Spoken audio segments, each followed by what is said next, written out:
Guys, how's it going? Popz Garage back again. Pretty sure this is day 8. Might be yes, day 8 for sure, because good news, great news, best news of the year. See my wristbands. See that wristband? I didn't write that myself. Well, he's probably backwards. It says maternity. Y'all know what that means. That means if you watched my last video, baby girl is here. Shay Lockhart has made her grand entrance into the world. I'm so glad to meet her. She's the sweetest baby ever. Spent all night at the hospital last night with her. Everything was good. Even after the loss of the amniotic fluid and everything like that, everything turned out perfect. Everything worked out. Everything's good. Everybody's healthy, happy, and getting rest, except me. So we got to the hospital, and we got everything set up for her to be born. They had actually realized that while she was at the doctor's appointment, before she had even got to the hospital for the delivery, she had just a regular checkup. And when she was at the hospital getting that checkup, they had told her that she had lost a lot of amniotic fluid, like there was barely any left. And also that they thought that Atlee was standing on her umbilical cord, which was causing her heart rate to drop. When they checked her at her doctor's appointment, her heart rate was like 60 beats per minute. And if you're not a parent, or if you're not in the medical field, then you might not know, but a baby that has not been born, any young baby, like younger kids, their heart rates are a lot faster than ours. So when my sons were where she was, their heart rates were 160, 140-ish. And girls, I think, are either faster or slower, I'm not sure. But knowing that it was at 60 was a huge red flag. And that scared everybody, so we got all that out of the way, and by the grace of God, everybody made it. She made it here safe, and Mom made it. Lacey made it through delivery and her C-section safe. So overall, good night, great night. Not the best for me because I have to sleep on those terrible hospital couches, but definitely worth it. More than worth it for my sweet baby girl. But the staff and everyone at Riverview Hospital in Noblesville was great. No complaints there. Everyone's very happy for us. Everyone's telling us how beautiful our baby is. And, if you want to watch my last video, you'll see how she looks and what it was like the first day she got here. But as far as resolutions to reality goes, still gonna keep recording every day. I actually left the hospital. I left the hospital today about 3 or 4 to come back home because John and now Hudson have been running a fever. So took John to the hospital at I got here 4. I was at the hospital by 5.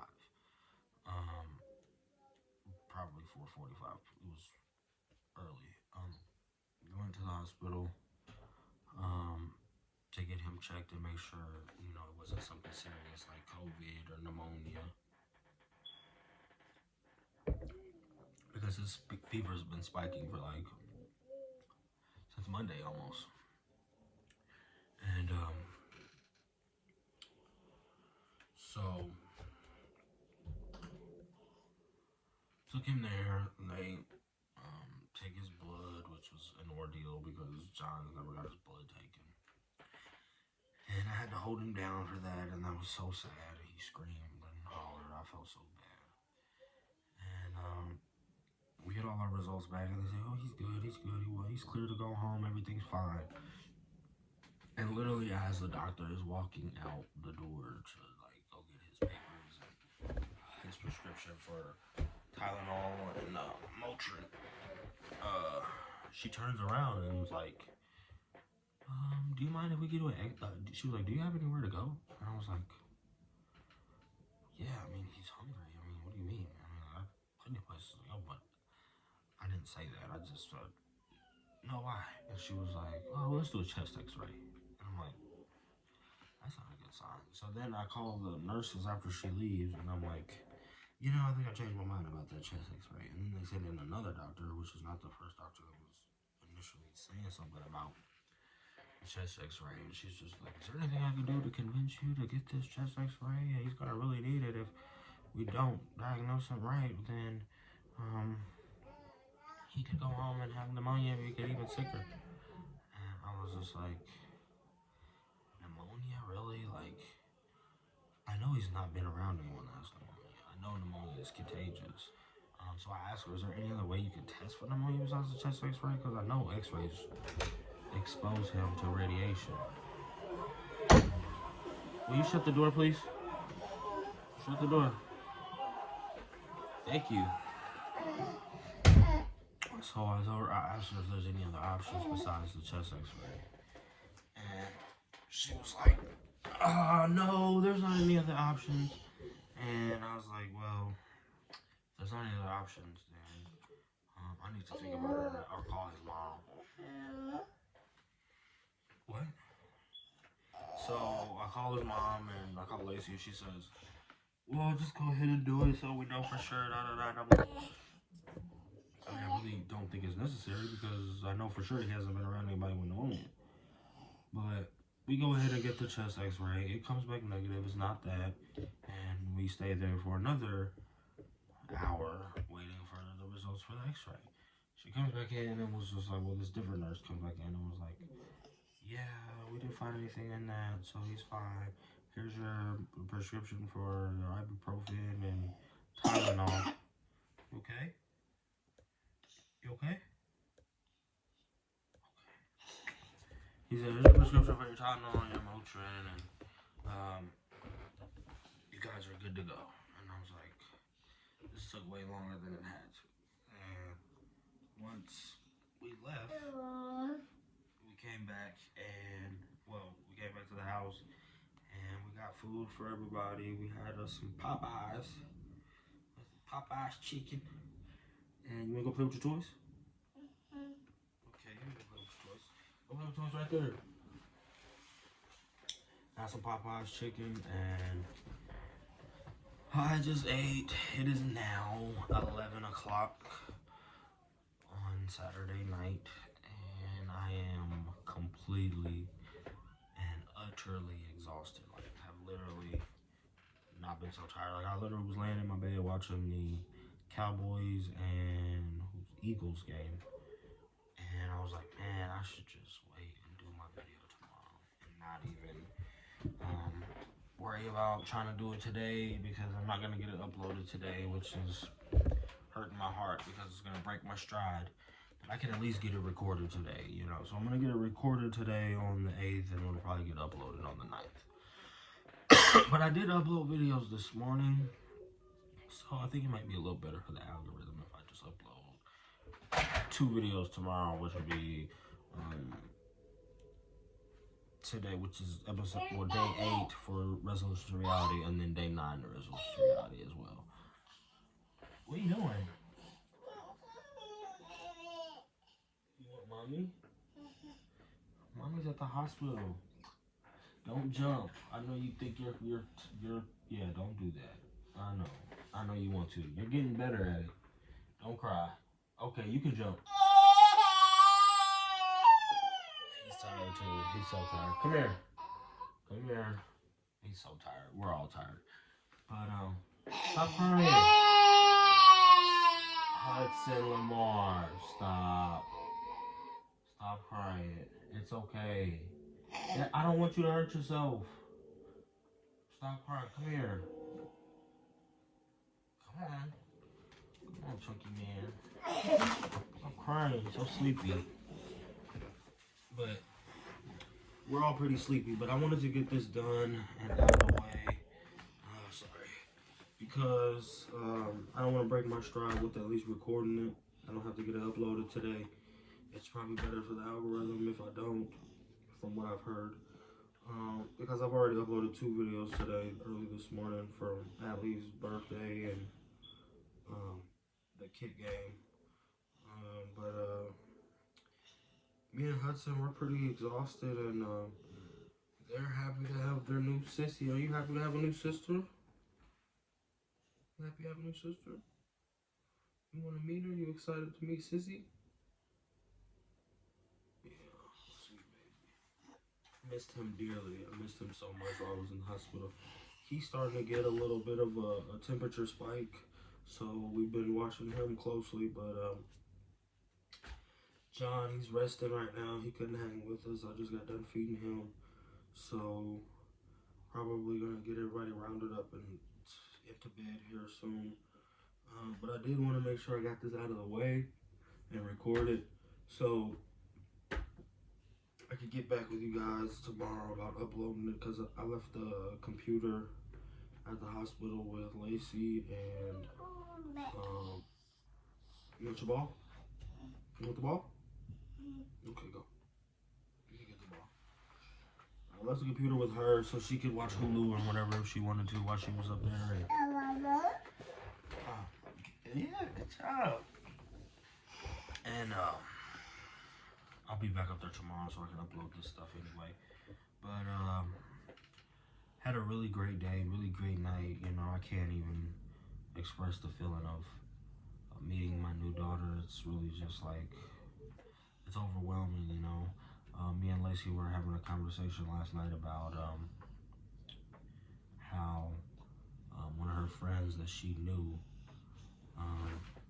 actually lost her child recently, who wasn't even a year old, and how she had told Lacey congratulations for her new baby, and Lacey was telling me how she felt bad. And I told Lacey, like, you know, it is hard. I couldn't imagine the pain of losing one of my children, and there's really not much we can do for people who do lose their kids. I mean, we can just pray that, pray for understanding. But like when I was talking about how on some few episodes back, how I was stressed out about Hudson being on the steps late at night, and when he had dove into my arms, had I not been there, he could have like severely hurt himself falling down the steps. And like I was telling Lacey at the hospital, you know, like, had we missed that ultrasound appointment she had on yesterday, and had we not been able to make it to that with the way she was losing fluid and we didn't know, and standing on her umbilical cord, which we didn't know, we could have been giving birth to a stillborn baby, and wouldn't have known for 2 more weeks. But thank God, you know, I just thank God that He has a purpose and a plan for me to be involved in these children's lives. And I'm grateful for the fact that even though I didn't have what they have as like a father in my life, I'm grateful to be already establishing, giving them more than what I was given when I was brought because, you know, I think about a lot how I don't have any like role model or father figures to take notes from or use as role models on how to be a father to my children. I'm doing it based off of how nature is showing me what needs to be done and how my instincts tell me it's best to take care of my children. But the presence of me, you know, me being their father and having each one of them having me as a presence in their life is already given to them more than what I was given in my life. And that's something that, just like right now, me being dead tired and exhausted and still wanting to get this recorded and get this message out there, that's something that motivates me to be there for them. It's like I've already showed them more than what I got for myself in being in their life. And God is constantly showing me how my presence in their life is like a saving grace. It's like this is what was meant to be. And I constantly think to myself, you know, with the children that aren't in my household or with me on a regular basis, I'm praying for them. God, please keep your hands on them. God, please keep your wings over them so that they're safe, because I can't be with them all the time. And those prayers are being heard because my children are safe. My children are healthy. My children are in good hands. And I have faith that that's real in my life. And even the ones that are here with me every day, they're safe with me and their mother. And I just had to get this out of the way because I wanted to make sure I reminded myself how grateful I was for having that impact on them and how this experience has had an impact on me. As far as the resolutions that I have, everything's still going smooth. Everything's still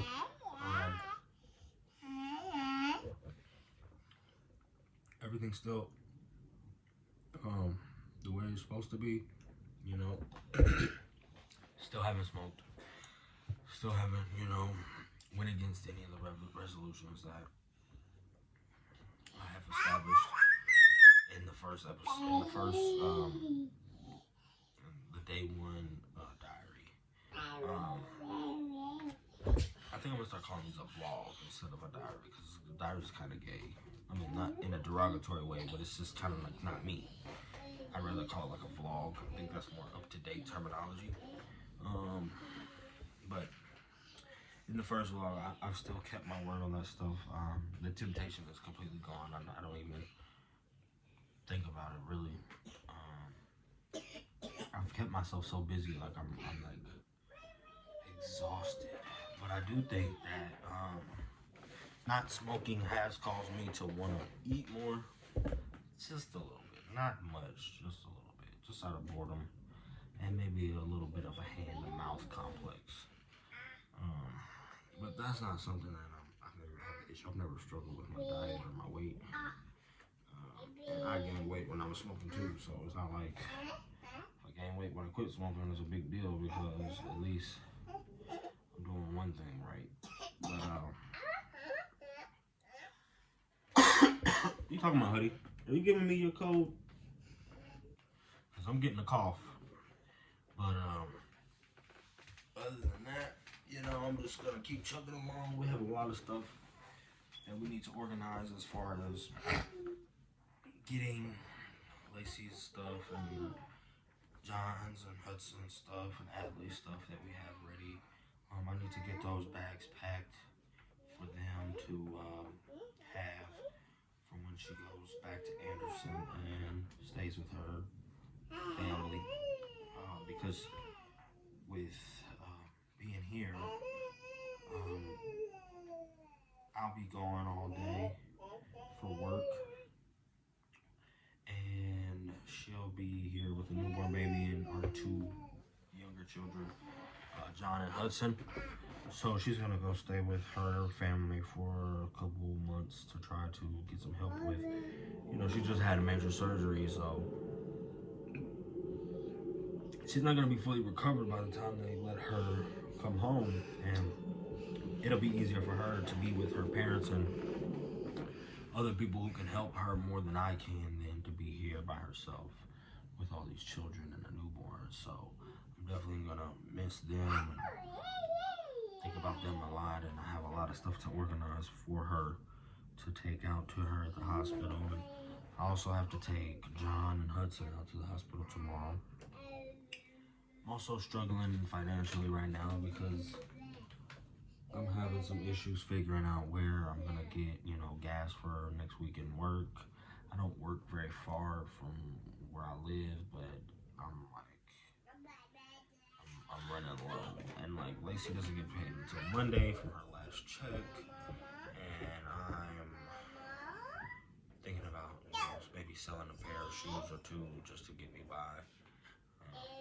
But I'm not sure yet. I haven't come to that crossroads yet. I'm just contemplating choices here and there of options that can be made.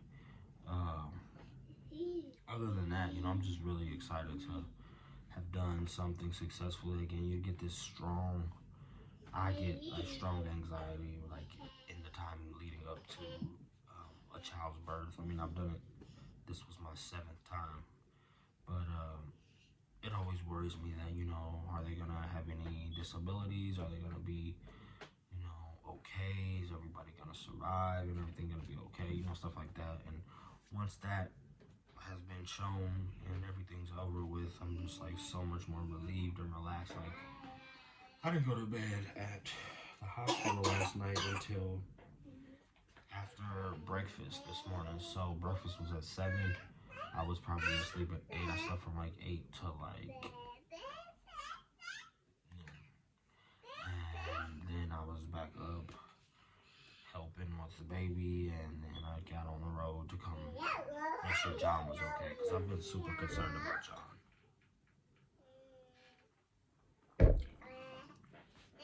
But again, that's the life of dad. Dad's rest is negotiable. If something needs to be done, rest can wait. And I don't mind having to play that role because it's still a great role to play, and it still means a lot to the household. So being the most exhausted is okay for a time frame, but it does take its toll on us. Me and Lacey did get into a little bit of a spat, nothing major, just like a little back and forth while I was at the hospital because I was just exhausted and hungry. I hadn't ate since breakfast, and here it was coming up on 10 o'clock and still hadn't ate. And I'm sitting in the doctor's emergency room just wondering, okay, am I gonna be here until I catch COVID? Am I gonna sit here and just let them keep poking and prodding on my baby who's already sick? And I already have like this huge chip on my shoulder for the medical community just because of things that have happened to my family in the past. So I'm always on edge when I'm there, and plus with the whole COVID thing, I just feel like it's not the safest place to be right now. And now that that's over with, I'm super more relieved. I'm fed. I know I have a plate full of stuff to do tomorrow. Still wanted to get this video recorded and finished by 12. Right now it's like 11:20 something. But I did want to get this out of the way so that I didn't lose, a day on my ritual. Because like I told you guys many times, this is very important to me. Regardless if anyone else sees the value in it, I can still see the end goal for this, and it's still showing its diligence, which is why I'm gonna suffer through my exhaustion to get it done, because it's gonna pay off in the long run. It's gonna be these efforts that I make that are gonna return, tenfold in the future. But I already got John to bed. He's already laying down. Hudson, he's one of those kids that, he's not going down until I go down with him. He was almost down when I was downstairs watching the football game because I was dozing off. But after John passed out and he got done looking at Blippi on my phone, I just grabbed my phone. I was like, I'm just going to throw some sweats on and a t-shirt, go upstairs and get this out of the way. since this is my new hangout spot. I'll probably try to get the video for tomorrow recorded before I go to the hospital, so I can just upload both. That'll be more manageable for me. He cracks me up. He's got so much like personality, and he likes to just ramble so he can hear himself because he's learning his voice and how it sounds and how to use it. He looks at you in the mouth a lot so he can figure out how to say things that you say. And he's just learning so fast. Like it was like overnight that he started talking. Like he really doesn't say real words, but before this, thank you. Before this, he really wasn't even like making sounds, and now he's just like yeah, and it's adorable. I seen this thing on Facebook that someone had posted that really touched me, and it was, I'm really not ready to say goodbye to the different people that I meet in my child.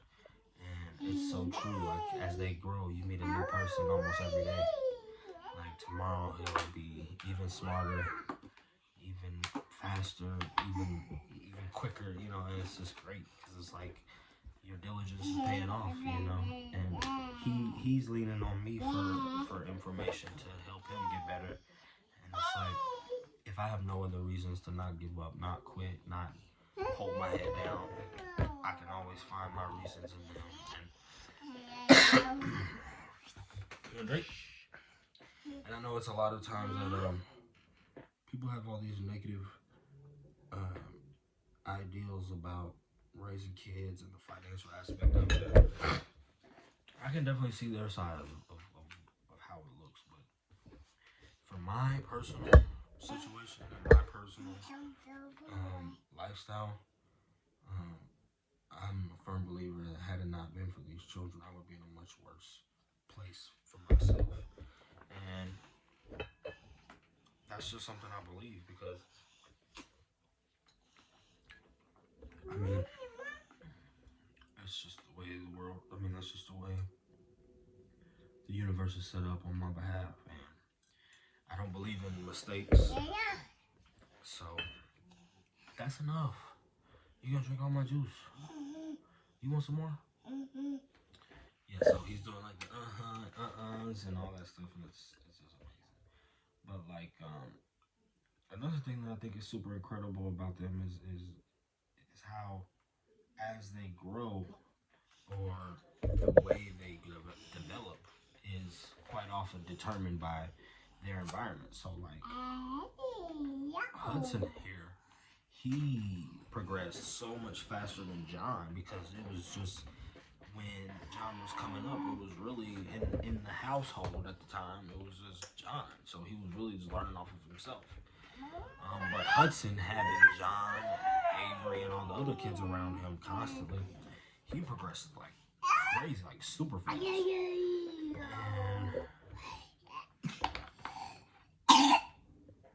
I think that has a lot to do with him having other kids to look at, having other kids to study on, and having other kids to motivate him to tell him, I can do that too. They're not that much bigger than me. I mean, when an adult tells a kid, you know, hey, try this or do that, it's kind of, you know, it can be intimidating because kids might not think that they can do what an adult can do. They don't know if they have the coordination or the understanding or the intelligence. But when a child sees another child doing it, they're like, oh, no way, I can definitely do that. And I can definitely see that in him. I can see that in him a lot. And we put this in the trash. He's known what the trash was since he was like 6 months. Literally since he could walk. And that's incredible because, like, I didn't ever say, this is trash, put it in the trash. He just watched me take stuff to the trash. And when I said put it in the trash, he did what I did. And now you tell him to put something in the trash and he knows exactly what you're talking about. But, I forgot where I was going with that. But no, I'm super excited to see how fast Atlee matures because not only will you put it in the trash? Thank you. Trash over there. Hey, trash over there.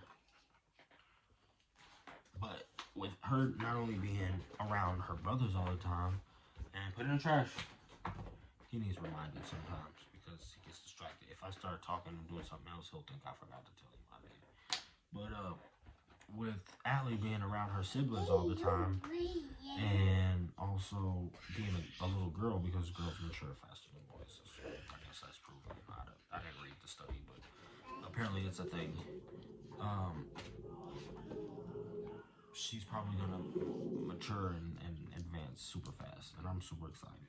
I'm also super excited to see what her complexion is like. I think she's gonna be maybe a little dark like Huddy. It's hard to tell what color her eyes are. They have like a bluish tint to them, and they have like that gray haze over them, like, you know, freshborn babies. They have like a glaze over their eyes until like 3-4 months. But she's got really dark hair like Hudson, and her complexion is like a real pink. It's real pink. I mean, Hudson wasn't that pink, but Hudson is a lot darker than John. John's very pale. Me and Hudson are almost the exact same color. You can't tell what color Allie's gonna be. I do know her hair is dark. That's it. Well, dark for now, you know.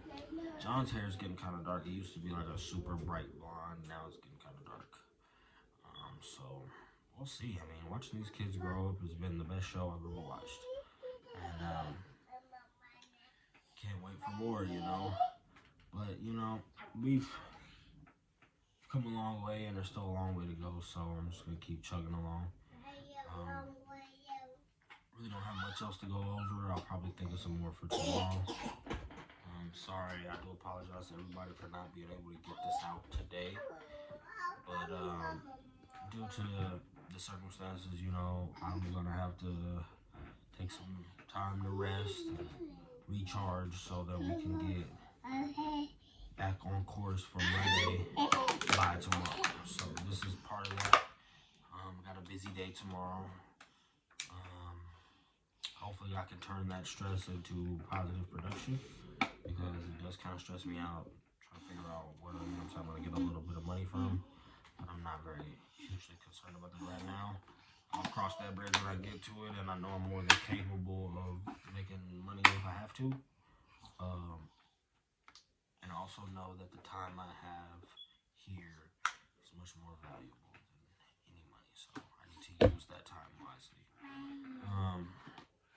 Other than that, thank you so much for tuning in. Thank you for following me on this journey. Thank you for taking the time out to watch. You know, I've been told by a few different people that was very unexpected. A few different people on Lacey's side of the family and people that I'm friends with on Facebook. I've been told by a few different people that they've actually been watching my videos and that they're entertained and impressed with what I've done. So that motivates me a lot, you know, to not stop. And I do appreciate all of you guys. Hopefully that something out of this can better all of us, you know.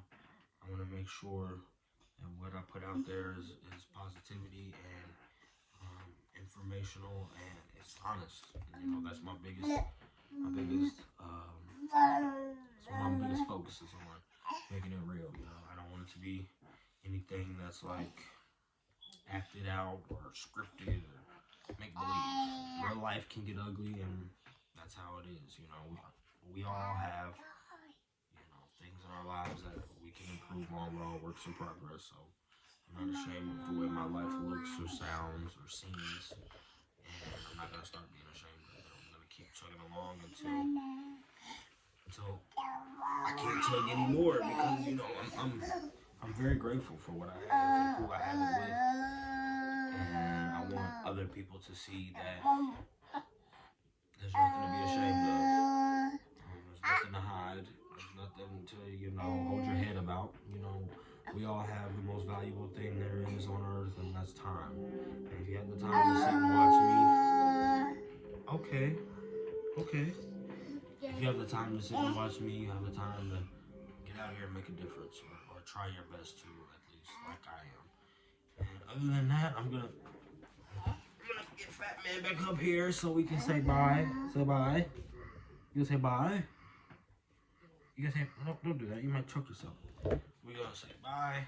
And I want to thank you guys for tuning in. Until tomorrow. Until tomorrow. Thanks for coming along on the ride. And this is Resolutions to Reality. Day 8. And that's me and Huddy. You the sweetest, man. You the sweetest, man. Bye, everybody. Adios.